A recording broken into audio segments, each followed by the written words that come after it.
बहुत बार ऐसा देखने को मिलता है, जो ज्यादा भगवान का पूजा पाठ करता है वही सबसे ज्यादा दुखी होता है, जबकि कोई नास्तिक आदमी जो भगवान को नहीं मानता, कभी पूजा पाठ नहीं करता, कभी संतों का संग नहीं करता, वो सबसे ज्यादा सुखी जीवन जीता है। ये सब चीजें देखकर कभी कभी तो ऐसा लगता है कि भगवान ही गलत है, भगवान का न्याय ही गलत है। ये कोई कहानी नहीं है, ऐसा हर किसी के साथ होता है। दोस्तों, आज के इस वीडियो में हम आप लोगों को इसके पीछे के कारण के बारे में बताने वाले हैं। भगवान श्री कृष्ण ने स्वयं इसका उत्तर दिया है। आखिर यादा पूजा पाठ करने वाले लोग दुखी और परेशान क्यों रहते हैं, इसका उत्तर भगवान श्री कृष्ण ने श्रीमद् भागवत गीता के माध्यम से बड़ी स्पष्टता के साथ बताया है। तो चलिए फिर शुरुआत करते हैं। अगर आप भी भगवान श्री कृष्ण के भक्त हैं तो कमेंट में जय श्री कृष्णा जरूर लिखें। तो चलिए शुरू करते हैं। आज की प्रस्तुति दोस्तों बाद द्वापर युग की है, जब भगवान श्री कृष्ण और अर्जुन के बीच संवाद हो रहा था। तब अर्जुन ने भगवान श्री कृष्ण से पूछा कि माधव, जो लोग यादा पूजा पाठ करते हैं वो ज्यादातर दुख और परेशान रहते हैं, इसके पीछे क्या कारण है?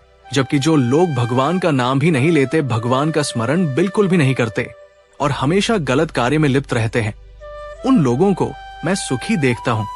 इसके पीछे का रहस्य मुझे समझाने का प्रयास करें।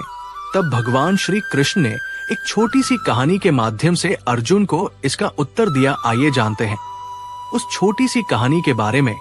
एक गुरु के दो शिष्य थे, दोनों ही पढ़े लिखे विद्वान थे। दोनों में फर्क सिर्फ इतना था कि एक भगवान को मानने वाला था और दूसरा भगवान को ना मानने वाला नास्तिक था। एक ऐसा था जहां पर भगवान की कथा होती थी, जहां सत्संग होता था, जहां भजन होता, वहां दौड़ के चला जाता और भगवान की पूजा पाठ करने लगता। दूसरा शिष्य इन सब चीजों से दूर था। वो शराब पान भी करता था, वेश्याओं के साथ नमन करता था। सारी बुरी आदतें दूसरे शिष्य में थी। एक दिन क्या हुआ, एक शिष्य शराब पीकर बोलते हुए रास्ते में पैदल चलते हुए अपने घर को जा रहा था। अचानक उसको रास्ते में पैसों से भरा एक बैग मिल जाता है। उसकी खुशी का ठिकाना नहीं रहता। वो जोर जोर से चिल्लाते हुए सबको बताता है, मुझे आज पैसों से भरी बैग की थैली मिल गई, मेरा जीवन सफल हो गया, इन पैसों से अपने जीवन की आवश्यकताओं की पूर्ति करूंगा। वही दूसरा मित्र मंदिर से भजन करते हुए अपने घर को जा रहा था। अचानक उसकी पैर में एक बड़ी कांटे चुभ जाती है, रक्त निकलने लगता है। ठीक उसी समय दूसरा शिष्य भी वहीं पहुंचता है और हंसते हुए उसको बोलने लगता है, क्यों तुम ही हो ना जो सबसे ज्यादा पूजा पाठ करते हो, भगवान का भी भजन करते हो। क्या दिया तुम्हारे भगवान ने तुम्हें? मुझे देखो, मैं कभी मंदिर नहीं गया और ना ही मैंने कोई भी काम अच्छा किया। मेरे घर में भगवान का मंदिर भी नहीं है। मैंने कभी अपने घर में सत्यनारायण का कथा नहीं कर आया, भगवान के सामने कभी माथा नहीं टेका। फिर भी मैं कितना संपन्न हूँ, अमीर हूँ, मेरे पास पैसों की कोई कमी नहीं है। सबसे ज्यादा सुखी जीवन मैं ही जी रहा हूँ। अच्छे शिष्य को उसकी बात चुभने लगी। उसने मन ही मन विचार किया, ये तो सच बोल रहा है, मैं कितना पूजा करता हूँ और वो कुछ नहीं करता, फिर भी कितना सुखी है। इतना सोचते हुए वो अपने गुरु के पास चला जाता है और यही प्रश्न गुरु से करता है। गुरुजी मुस्कुराते हुए बोले, भगवान जो करते हैं अच्छे के लिए ही करते हैं, जिसकी जैसी योग्यता होती है उसको उसी के अनुसार फल देते हैं। अब तुम्हारे प्रश्नों का उत्तर तुम जानते हो। भगवान ने तुम्हारे पैर में ही क्यों छुभाई काटे और उसको पैसों से भरी हुई बैग क्यों मिली? सुनो, तुमने पिछले जन्म में बहुत पाप किया था, इसलिए तुम्हारी आज मौत होने वाली थी। तुम बच गए क्योंकि तुम मंदिर गए थे, तुमने भगवान की पूजा की थी। यही एक कारण है कि तुम्हारी मौत ना होकर सिर्फ एक ही काट चुभा। अब तुम्हारे मित्र की बात करते हैं।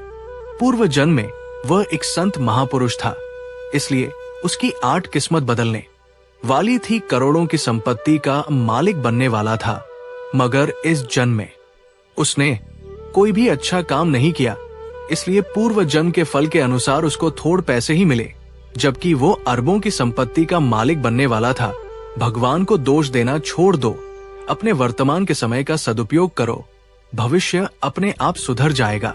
इस प्रकार उसकी आंखें खुल गई और वो फिर से अपने पूजा पाठ में लग गया। जब हम प्रार्थना करते हैं तो ईश्वर हमारे कहने से ज्यादा सुनता है। जितना हम पूछते हैं उससे ज्यादा जवाब देता है। जितना हम कल्पना करते हैं से ज्यादा अपने समय में और अपने तरीके से देता है। समय का चक्र बहुत तेज चलता है, इसलिए ना तो बल का अहंकार करे, ना ही अपने धन का जीवन में वाणी को संयम ही रखना अनिवार्य है, क्योंकि वाणी से दिए हुए घाव कभी भरे नहीं जा सकते। जीवन में कभी मौका मिले तो किसी के लिए सारथी बनना स्वार्थी नहीं। जैसे पानी को अगर दूध में मिलाया जाए तो वो दूध की तरह हो जाता है। यदि वही पानी अगर कीचड़ में मिलाया जाए तो कीचड़ बन जाएगा। हमेशा वो काम करे जो सही है, वो ना करे जो आसान है। करीबी और गरीबी का सिखाया हुआ सबक इंसान को अंदर से बदलने पर मजबूर कर देता है। जिस तरीके से बात करते हो उस तरीके से सुनना भी पसंद करो। ईश्वर को अपना सबसे करीबी दोस्त बना लो, क्योंकि परमात्मा ही एक ऐसा है जो तब तक साथ देते हैं जब सारी दुनिया हमारा साथ छोड़ देती है। ऐसे लोगों से दोस्ती बनाए रखिए जो आपको बेहतर बनाने के लिए प्रेरित करता हो, जो आपको अपनी जवाबदारी माने और आपका ख्याल रखें, जो आपको अपना समझे और अपना घर जैसा महसूस कराए, जो आपकी सहायता करे और आपको समझे। अमीरी गरीबी से इसका कोई लेना देना नहीं। रोने वाले महलों में भी रोते हैं और किस्मत में खुशी तो झोपड़ी में भी। हंसी गूंजती है, विश्वास में वो शक्ति है जिससे उजड़ी हुई दुनिया में प्रकाश लाया जा सकता है। विश्वास पत्थर को भगवान बना सकता है और विश्वास भगवान के बनाए इंसान को पत्थर दिल बना सकता है। किसी की यादों में घुट घुट कर मरने से अच्छा है कि आप अपनी ताकत को अपने लक्ष्य पर लगाओ और इतने सफल बन जाओ कि एक दिन आपको छोड़ने वाला पछताने लगे। कामयाब व्यक्ति की चमक लोगों को दिखाई देती है। उसने कितने अंधेरे देखे हैं ये कोई नहीं जानता। यदि सपने सच नहीं हो रहे तो रास्ते बदल लो। सिद्धांत नहीं तो दोस्तों, आज के लिए बस इतना ही उम्मीद करते हैं। हमारे द्वारा दी गई जानकारी आपको पसंद आई होगी। तो मित्रों, अगर ये वीडियो आपको पसंद आई हो तो लाइक और शेयर जरूर कीजिएगा।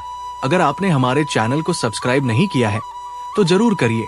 और हाँ, वीडियो को अंत तक देखने के लिए आपका बहुत बहुत धन्यवाद है।